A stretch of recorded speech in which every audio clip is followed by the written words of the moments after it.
Добре дојдовте во училницата по математика за 8 оделение.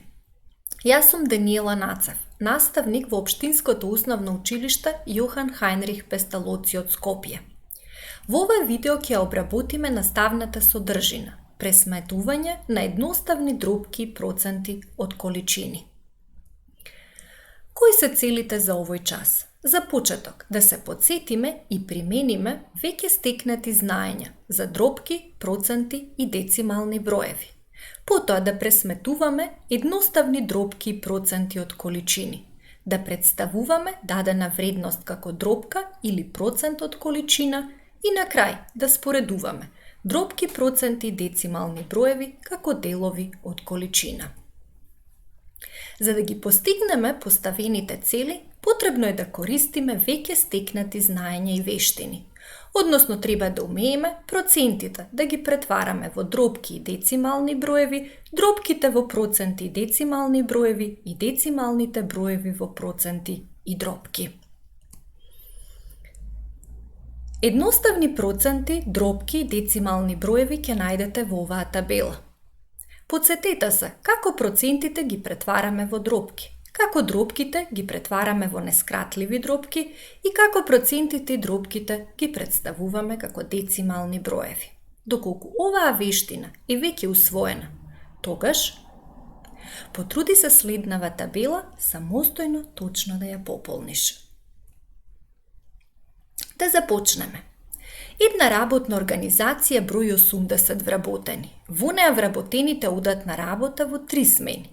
Во прва смена одат 60% од вработените, во втора смена одат 1/4 од вработените, а во трета смена одат преостанатите вработени. По колку вработени одат во секоја смена? Согласно податоците кои што ги имаме во оваа задача, можеме да кажеме дека работната организација брои 80 вработени. Токму оваа бројка од 80 вработени во оваа задача ќе ни ја представува количината. Количината, представена како процент, секогаш изнесува 100%. 80 вработени се поделени во 3 групи. Вработени кои одат во прва смена, во втора и во трета смена. Делот од вработените кои одат во прва смена представени е со помош на проценти, односно 60% од вработените одат во прва смена. 60% запишано како дробка представува 60 стотинки. Оваа дробка е скратлива, доведена до нескратлива е 3/5, односно 3/5 од вработените одат во прва смена. Но ние знаеме дека во работната организација има 80 вработени, па затоа треба да пресметаме колку е 3/5 од 80. Постапката за пресметување ни е веќе позната. Најпрво 80 го делиме со 5, а потоа добиениот резултат го множиме со 3. На овој начин добиваме дека 48 вработени одат во првата смена. Делот од вработените кои одат во втора смена ни е представен со помош на дробка. 1/4 од вработените одат во втора смена. Знаеме дека 1/4 представена како проценти е 25%, па можеме да кажеме дека 25% од вработените одат во втора смена. Сега ни преостанува да пресметаме колку е 1/4 од 80.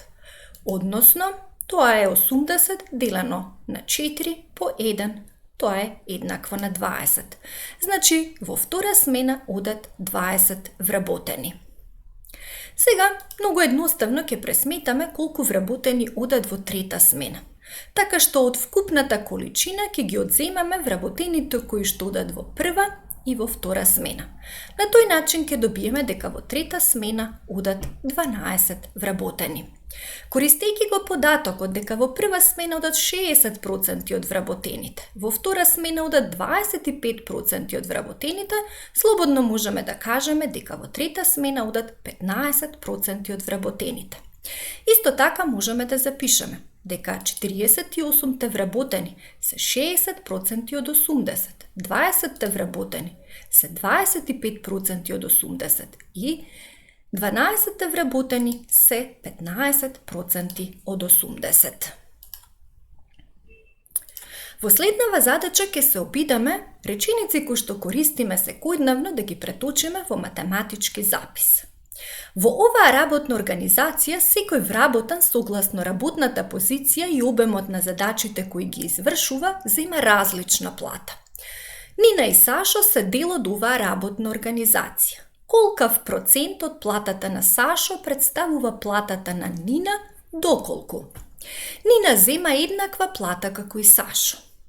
На почеток да определиме што во оваа задача ни представува количина. Количина ќе ни представува платата на Сашо. Веќе кажавме, количината изразена во проценти секогаш е 100%. Значи платата на Сашо секогаш ќе биде 100%. И она што треба да определиме е да видиме колкав процент од неговата плата представува платата на Нина. Бидејќи Нина и Сашо земаат еднакви плати, веднаш можеме да кажеме дека платата на Нина е колку платата на Сашо, односно е 100% од платата на Сашо. Ако со Н ја обележиме платата на Нина, а со С платата на Сашо, тогаш можеме да запишеме дека платата на Нина е 100% од платата на Сашо. Што доколку Нина зема половина од платата на Сашо? Тогаш можеме да запишеме дека платата на Нина е 50% од платата на Сашо. Нина зема 2 пати поголема плата од платата на Сашо. Тоа значи дека платата на Нина е 200% од платата на Сашо. Платата на Нина е за половина поголема од платата на Сашо. Што значи ова? Ова значи дека Нина зема колку Сашо и уште половина повеќе од него. Тоа значи дека платата на Нина е 150% од платата на Сашо.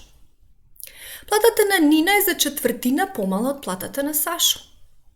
Тоа значи дека платата на Нина е 75% од платата на Сашо. Што ако Сашо зема 30.000 денари, а Нина 15.000 денари?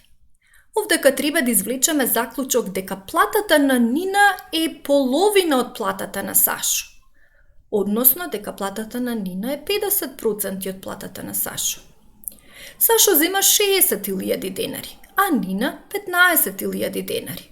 Овдека ќе заклучиме дека платата на Нина е 25% од платата на Сашо. Во истата работна организација Маја зема 20.000 денари плата. Да определиме колку проценти е тоа од платата на Петар, кој исто така зема 20.000 денари. За да решиме оваа задача, ќе ја покористиме техниката Пајакова мрежа. Платата на Маја од 20.000 денари ќе ја ставиме во центарот.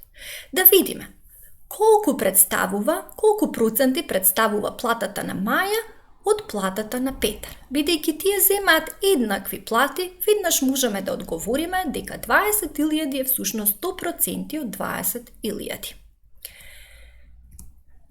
Да видиме. 20.000 денари, колкав процент представуваат од платата на Владимир, кој што зема 40.000 денари. Секогаш споредувајте платата на Маја со платата на Владимир. Што ќе заклучиме? Дека платата на Маја е половина од платата на Владимир. А тоа значи дека е 50% од платата на Владимир. Платата на Маја всушност представува 1/4 од платата на Николина, која зема 80.000 денари. 1/4 представена како процент е 25%. Значи 20.000 денари представува 25% од 80.000 денари. Момир зема 100.000 денари. Платата на Маја во споредба со платата на Момир всушност е помала и тоа 5 пати помала. Тоа значи дека платата на Маја представува само 20% од платата на Момир. Обидете се сега во Пајаковата мрежа овие проценти од 50, 20% и 25 да ги запишете како дробки. Се надевам дека ќе ги добиете овие вредности. Па затоа можеме да кажеме дека платата на Маја представува 1/2 од платата на Владимир. 20.000 денари представуваат 1/5 од 100.000 денари и 20.000 денари представуваат 1/4 од 80.000 денари. Сега, 1/5, 1/2, 1/5 и 1/4 запишете ги како децимални броеви. Овој начин на представување не секојдневен, но сепак математички точен. Па од тука 20.000 денари е всушност 5 од 40.000, 2 од 100.000 денари и 25 стотинки од 80.000 денари. Колкави примања имаат Ален, Горан, Мелиса и Филомена ако Петра зема 24.000 денари и незината плата представува 100% од платата на Ален, половина од платата на Горан, 25 стотинки од платата на Мелиса и 75% од платата на Филомена. Овие податоци ќе ги ставиме во табела, од причина што дел од нив се во проценти, дробки и децимални броеви. Да ги пополниме празните полиња. Од кога ќе ја пополниме табелата, таа ќе изгледа вака. При решавањето на задачата повторно ќе ја користиме стратегијата на пајаковата мрежа. Односно, Петра и незините 24.000 денари ќе ги ставиме во центарот, а овдека ќе бараме колкава е платата на Ален, на Милан, Мелиса и Филомена. Бидејќи тие се во дробки представени, децимални броеви и проценти, ќе ги замениме сите со проценти. Па да почнеме. Ако платата на Петра од 24.000 денари представува 100% од платата на Ален, веднаш ќе заклучиме дека тие земаат еднаква плата. Па од тука Ален зема 24.000 денари. Петра зема половина од платата на Милан. Колку би земал Милан? Двојно повеќе, односно 48.000 денари. Платата на Петра представува 1/4 од платата на Мелиса. Односно Мелиса ќе земе 4 пати поголема плата од Петра, а тоа е 96.000 денари. Филомена. Колку плата зема Филомена, ако 24.000 денари од Петра представуваат 3/4 од незината плата? Најпрво ќе определиме колку е 1/4. 1/4 би било 8.000 денари. Тоа значи дека Филомена ќе зема 32.000 денари. Сега 1/2, 1/4 и 3/4 во пајаковата мрежа претворете ги во проценти, а потоа и во децимални броеви. Споредете ги вредностите 1/3, 30 и 35%. Од порано стекнатите знаења, за да ги споредиме овие вредности, најчесто или сите ги претвараме во дробки, или во децимални броеви, или во проценти. Денеска тоа ќе го направиме поинаку.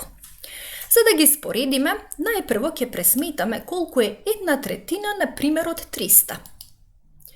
1/3 од 300 е 100.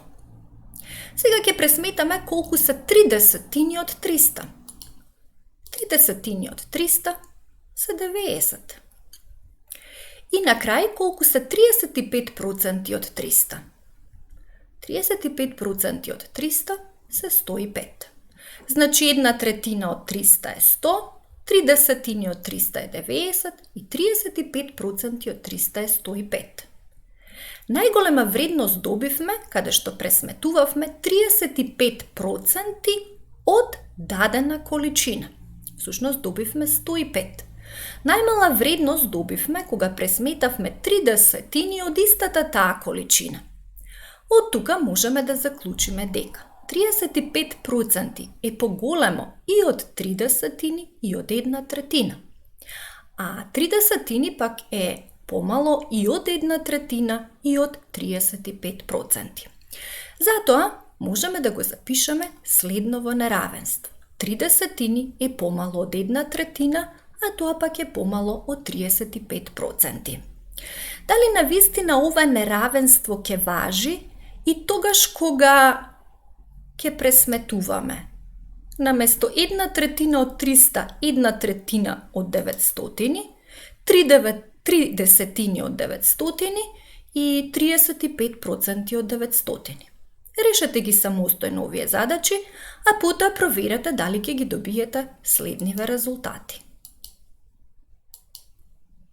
Значи 1/3 од 900 е 300. 3 десетини од 900 е 270 и 35% од 900 е 315. Повторно, кај 35% од дадената количина добивме најголема вредност. Најмала вредност добивме онаму каде што пресметувавме 3 десетини од 900. Тоа значи дека се уште важи неравенството. 3 десетини е помало од 1/3, помало од 35%. Истото ова неравенство ќе важи без разлика која количина ќе ја земеме овдека. Важно е дека во трите случаи количината е еднаква. Следниве задачи се за домашна. Обиди се самостојно да ги решиш. Ви благодарам за вниманието. Ми беше драго што се дружевме во ова видео. Довидување!